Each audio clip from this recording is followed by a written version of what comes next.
enseguida saludamos a Luis Verde Soto, vocal del Consejo Nacional Electoral en los estudios de los desayunos 24 horas en Quito, a quien le damos la bienvenida. Doctor, gracias por acompañarnos. Gracias a ustedes, buen día. Bueno, quisiera empezar este diálogo analizando a lo que concierne al Consejo Nacional Electoral en cuanto a la responsabilidad o no de haber aceptado la participación de José Carlos Tuárez al Consejo de Participación Ciudadana, algo que se discute y se analiza el día de hoy. El Consejo Transitorio, quienes conformaban ese consejo, han dicho que ellos actuaron en base a lo que se dio a conocer y se informó tras esa resolución o informe de la Comisión Verificadora en su momento y todo lo que vino pues de manera posterior. El día viernes, Diana Tamarit y José Cabrera, que forman parte del actual consejo y que fueron parte de ese consejo transitorio, acudieron a la Contraloría a pedir al Contralor Celi que se haga un examen sobre lo que ellos mismos actuaron. ¿Es una forma esta de decir no tenemos responsabilidad y por eso queremos que se transparente todo? ¿Cómo lo evalúa usted, doctor Verde Soto? Mira, yo creo que el proceso es el siguiente. El Consejo Electoral Transitorio convocó a un grupo a que hiciera un análisis de las candidaturas y a un grupo de verificación de ese análisis. De ese grupo de verificación y salió una recomendación de un grupo de personas que podían ser candidatos, entre los cuales no se encontraba el candidato Tuárez. Posteriormente, el Consejo Electoral Transitorio incorporó y dio como válida la candidatura del señor Tuárez una vez que él hizo una expresión de que no fue afiliado al Partido Socialista, que era la razón por la cual se le había invalidado, y luego dijo que se le había engañado, pero se desafilió y luego que se le había engañado respecto al Partido Socialista. En este momento, el Consejo Electoral Transitorio desoye la expresión del Consejo de Verificación, este grupo de verificación, e incorpora a Tuárez como candidato. Y en ese momento Tuárez se convierte en un candidato en igualdad de condiciones que el resto. Es evidente que la misma actuación prosigue desde la vicepresidenta del Consejo Electoral Transitorio, Diana Tamarit, hacia la presidencia del Consejo Electoral Definitivo con el mismo criterio y se procede. El pedir a la Contraloría, el sumarse a los pedidos que ya existen en la Contraloría para que intervenga y haga una auditoría de gestión, yo creo que es uno de los procedimientos, es una de las vías, tanto como es otra vía la que el Congreso tiene para examinar estos mismos casos a partir desde otros ángulos. Yo creo que en este caso lo que abunda no permite sino llegar a la verdad de lo ocurrido en torno a este proceso. Pero ¿actuó con ligereza el Consejo Nacional Transitorio ante las dudas? ¿Cree usted que debieron realizar una investigación más prolija en torno a los perfiles de los postulantes al Consejo de Participación Ciudadana? De hecho, el paso entre la decisión del grupo de verificación de no incluir a Tuárez y a continuación incluirlo, evidentemente le despertaba determinada suspicacia que debió haber operado de modo más profundo. Esto no es extraño pedir, por ejemplo, una prueba grafológica, no es pedir todos los antecedentes de afiliación al Partido Socialista, examinar la veracidad de las dos pruebas que él aporta, la desafiliación al Partido Socialista que ocurre pocos días antes de la calificación, o en su defecto examinar qué es lo que ocurrió antes cuando él dice que se le falsificó su firma. Aquello es, en términos jurídicos y en términos técnicos, es enteramente posible detectar, y tal vez ahí debió haber habido más suspicacia en torno a la decisión de incorporar a quien había sido desincorporado por parte del Comité de Verificación. Pero ellos se respaldan diciendo que hubo incluso un pronunciamiento del Tribunal Contencioso Electoral. ¿Con eso de ahí no quedarían libres de responsabilidad? El Tribunal de Contencioso Electoral es posterior. Siempre todas las resoluciones del contencioso electoral y aquellas que tome el Consejo Nacional Electoral, transitorio o definitivo, tienen un periodo en el cual pueden ser objetos de quejas electorales. Ahora, con lo que ha acontecido en torno a esta candidatura del cura José Carlos Tuárez, ¿es necesario revisar quizás la postulación de todos los miembros que integran hoy por hoy ese Consejo de Participación Ciudadana y Control Social? Mira, yo tengo varias posiciones al respecto. La primera, recordarás tú que en el momento oportuno yo puse un exhorto mediante el cual invitaba a que los miembros o los candidatos del Consejo de Participación que habían sido padrinados por un partido político o por una candidatura del exterior o por un líder en el exterior o quien fuere, pudiesen separarse de ese apadrinamiento y al repudiar esta relación evitaran el que fuera, por mi parte, sujetos a un proceso de descalificación. Sin embargo, la mayoría del Consejo Nacional Electoral, formada por 3 de los miembros, negó esta posibilidad. A continuación, luego la presión de las misiones internacionales de observación electoral y de la opinión pública, se optó por que hubiese un informe que debía presentarse en 3 días respecto a esta descalificación. Y debía ser en 3 días porque las misiones internacionales de observación plantearon, con justa razón, de argumento que yo asumo, de que si no se procedía a una descalificación de ellos o la ratificación mientras eran candidatos, no debía hacerse mientras sean autoridades electas luego del proceso electoral. Efectivamente, ese informe permaneció, no sé si oculto, permaneció fuera de circulación, no lo conocimos sino hasta 52 días después, cuando ya se había desafiado a la misma cooperación internacional al no presentar este informe y al comenzar intentos de descalificación posterior. Yo, sin embargo, he votado por el archivo de la causa por una razón suficiente, no porque no exista prueba suficiente para esa descalificación, sino porque los objetivos de participación producida la intervención de la soberanía popular expresada a través del voto no hacía posible descalificación en ese instante. Esta fue la razón por la cual se produjo esta y otras razones adicionalmente, por las cuales yo voté también por el archivo de la causa. Esto no implica, y lo voté de modo razonado, de modo escrito, siendo esta la misma razón que este rato yo creo que puede ser adoptada también por el sistema político, en el sentido de que existen elementos superiores al mismo acto de participación, cuál es la preservación de la integridad del Estado, fundamentalmente de los temas de separación de Iglesia y Estado, y fundamentalmente la no intervención que debe ocurrir de la religión en la política. Pero ¿cabría o no entrar a la revisión, los perfiles de todos los que integran hoy y la revisión de esa documentación que presentaron? Porque lo que también se ha visto es que ha habido falsificación, por llamarlo de alguna manera, de esa hoja de vida, de cargos. En el caso del cura José Carlos Tuárez, ha habido falsedades dentro de lo que él presentó, y así pues ahora cómo creer en todo lo que se ha puesto sobre la mesa al momento de respaldar una candidatura, cuando es tan fácil decir he hecho esto, he pertenecido a un lugar, y después sale a la luz que no es así. Mira, el tema es la perspicacia con que pone cada uno de los consejeros en los temas de calificación de candidaturas. Siguiendo el principio de celeridad que existe en la utilización del derecho electoral para poder cumplir los cronogramas electorales, tú deberías recibir solamente las certificaciones y la diversa documentación que se te presenta, y esta es la única que se analiza. Sin embargo, ante evidencias claras de que podrían haber problemas, tú tienes la necesidad de ir hacia el derecho administrativo. En el caso que hicimos con el ingeniero Pita, por ejemplo, en el caso de candidatura del señor Galo Lara, pese a que había una clara certificación que le permitía ser candidato, fue evidente que recurrimos a otros elementos, buscamos otros elementos, y desde la búsqueda de esos otros elementos pudimos expresar de que no podía ser candidato. ¿Cuáles de los otros elementos? Era no una certificación que le habilitaba la candidatura, sino la evidencia de que estaba cumpliendo una fase de su condena penal.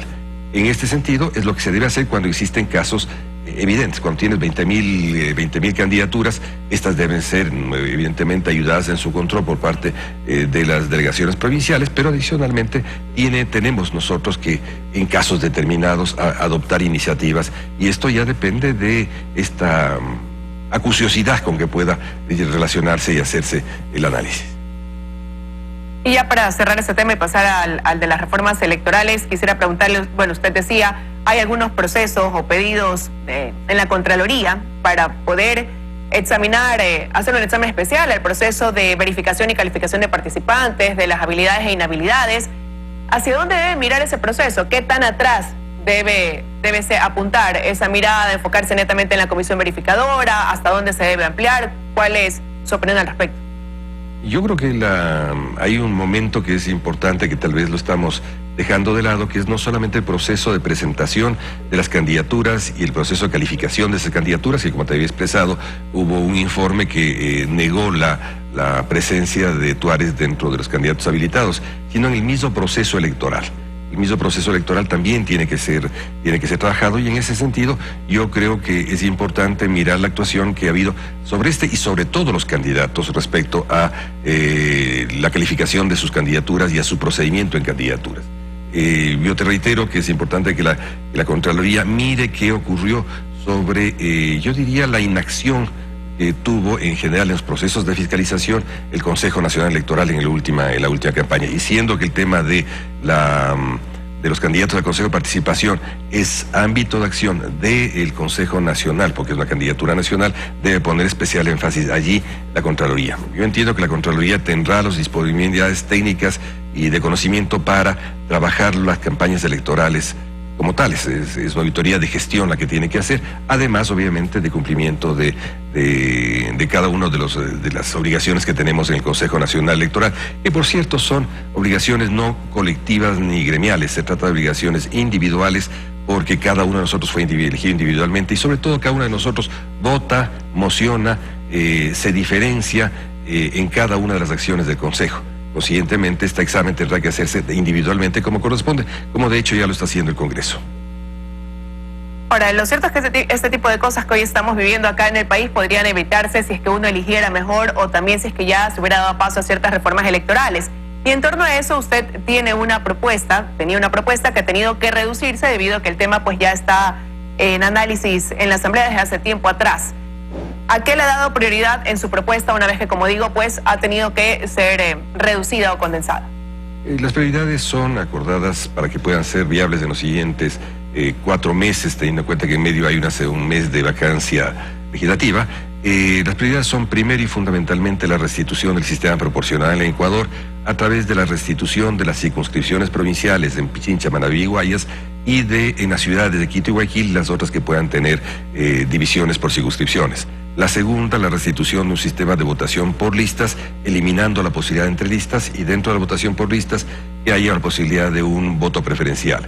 Y tercero, el cambio de fórmula, expandiendo la fórmula actualmente en curso en diputaciones nacionales a todas aquellas circunscripciones que tienen más de 6 personas que se elijan, 6 autoridades que se elijan, es el caso del método Webster, y el método Jare para aquellas que son menores a 6 autoridades. En el caso del financiamiento electoral, que es la segunda prioridad, el segundo momento de la primera prioridad, tenemos que tener relación primero a control del gasto preelectoral, fundamentalmente de aquel que tiene origen en el gobierno central y en el gobierno local. Segundo, ese control se realiza a través de una metodología precisa. Segundo, el tema de los donantes en el origen de los fondos privados, no solamente de ser públicos, sino publicados. Estos gastos tienen que hacerse directamente a través de bancos, es decir, va a ser un gasto bancarizado, que debe bajar el nivel o al mínimo de pago en especies. Este gasto debe ser registrado hasta 3 días después de realizado, y este tiene que realizarse dentro de un software en el cual se prohíben determinados gastos, porque es imprescindible que el país conozca que es necesario bajar el costo de campaña, bajar el costo de la política y a través del costo de la campaña. Esto en términos... Pero realmente, ¿cómo establecer ese control, doctor? Porque bueno, más allá de que se baje el gasto, se inseren esos gastos, el hecho está en que hoy, a través del denominado caso Arroz Verde, se ha podido ver que hay aportantes, que son personas naturales, que han contribuido o han dado su aporte, su donación, que ni siquiera tenían una declaración en el impuesto a la renta. Entonces, ¿cómo hacer para que haya un control efectivo donde se pueda cotejar esta información y no pase pues lo que hoy está viviendo el país, lo que ha quedado develado al país? Lo que tienes que hacer ahora, y está puesto allí, es una metodología de cruces. De hecho, lo que está ocurriendo ahora, lo que está haciendo el Consejo Nacional Electoral, a partir de una moción que yo hice con una metodología de examen del arroz verde, esta metodología la trabajamos con el ingeniero Pita. Con esta metodología examinamos claramente una cantidad de cruces, tanto en ingresos como en gastos y en manejo contable en los diferentes grupos. De hecho, esto pudo hacerse antes por iniciativa del Consejo Electoral, no se lo hizo, y consiguientemente esa falta de curiosidad puede tener también elementos de responsabilidad. Ciertamente el elemento más importante de la propuesta de reformas que tiene que ver con el control, tiene que ver con una idea que hemos planteado, que es la de un fedatario electoral, un agente de la buena fe pública que controla in situ el gasto electoral. No existe en el mundo otra forma de controlar el in situ que la de que esté en el sitio mismo. Es decir, tú controlas cuánta gente asiste, qué viste estas personas, qué tipo de cosas reciben, cuánto podría costar un determinado acontecimiento electoral. Y esto no viene dado por la declaración, sino que tú cotejas la declaración con el conocimiento del costo estándar y consiguientemente evitas la subvaloración de algunos de algunos aportes que se hacen en las campañas. En principio... Dime, sí. ¿Cuál va a ser la forma en que se pueda articular lo que usted propone hoy dentro de lo que ya se ha ido trabajando en el interior de la Asamblea? Mira, la propuesta es que hemos llegado a un consenso con la Comisión Legislativa de Justicia, que nos ha invitado a conversar y a presentar mis reformas, o las reformas que ya no son mías, son del país, las he entregado ya al Consejo, al Congreso y al país a través de diversas intervenciones. Es el siguiente: se ha hecho una selección mínima, que es la que te estoy comentando, más un par de cosas más. Estas serán incorporadas a través del segundo debate que tiene este rato la reforma en curso, a través adicionalmente que cada una las pone, la persona ponente asume algunos de los criterios. Algunos legisladores plantean esto como debate dentro de segunda y lo remiten a que vuelva a la comisión, y esto nos permitirá tener listo antes del 20 de noviembre, fecha límite que la presidenta de la Comisión de Justicia ha planteado como la último momento, con razón, porque ha hecho un cronograma preciso, para entregar estas reformas al país y consiguientemente empezar el proceso legislativo con el colegislador, que es el Ejecutivo. Perfecto. Doctor Bresoto, ya para concluir y rápidamente, porque se nos acaba el tiempo, quería pedirle su opinión sobre algo que publicó el ingeniero Enrique Pita en su cuenta en Twitter y que tiene que ver con la presentación de un documento, dice él, que refleja pues la contratación por parte de Diana Tamaint de una joven para el cargo de coordinadora estratégica del CNE, y dice que ella fue responsable del manejo económico de Alianza País. Él se preguntaba si esto no significaba una compra de seguro de vida a propósito de la investigación del caso Arroz Verde. ¿Cuál es su apreciación? Ahí veíamos reflejado en pantalla que usted incluso retuiteó esto que él publicó. Exactamente eso. Y yo conozco la denuncia que ha hecho el ingeniero Pita, la suscribo plenamente, soy plenamente solidario con ella, y obviamente esto evidencia dentro del Consejo Nacional Electoral la delicada situación que, ante la presión por la fiscalización del Parlamento, comienzan a abrirse irregularmente una serie de puertas que tienen que ver con estímulos laborales, que tienen que ver con despidos, que tienen que ver con cambios. En este momento, que es muy importante, que lo que tiene que hacerse es una evaluación sesuda y profunda de lo ocurrido, que hasta ahora no se ha producido. Para producir cualquier cambio en el Consejo Nacional Electoral, primero hay que evaluar qué pasó en las elecciones, cuál fue el funcionamiento de cada uno de sus funcionarios, de cada uno de los procesos, y luego de eso podemos hablar de cualquier otro cambio, si es necesario, no como un momento previo a buscar la forma de otorgar prebendas a partidos o a personas. Quiero agradecerle su presencia esta mañana, doctor, aquí en los desayunos de 24 horas. A ti, y gracias.